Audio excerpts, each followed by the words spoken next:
بسم اللہ الرحمن الرحیم۔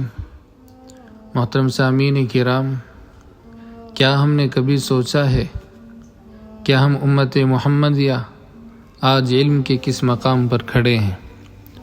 نہ دین کا علم، نہ دنیا کا ہنر، اور نہ ہی انسانیت کی خدمت۔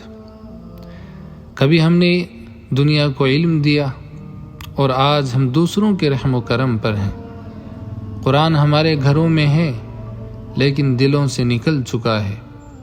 نمازیں کتابوں میں لکھی ہیں اور عمل زندگی سے مٹ چکا ہے، اور دینی تعلیم بس رٹے ہوئے اسباق، دنیاوی تعلیم بس نوکری کے خواب، اور سوشل ورک بس تصویریں اور ریلز کے اندر ہو کر کے رہ گئی۔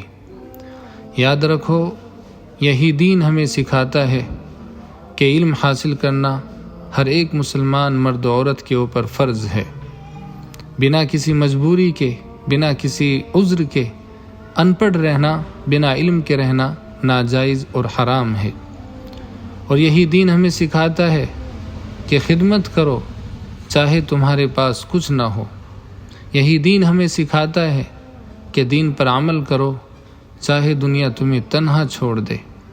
مسلمانوں، اب وقت ہے جاگنے کا، قرآن کو پھر سے سینے سے لگانے کا، دنیا کو پھر سے علم دینے کا، مظلوموں، یتیموں، بیواؤں کا سہارا بننے کا۔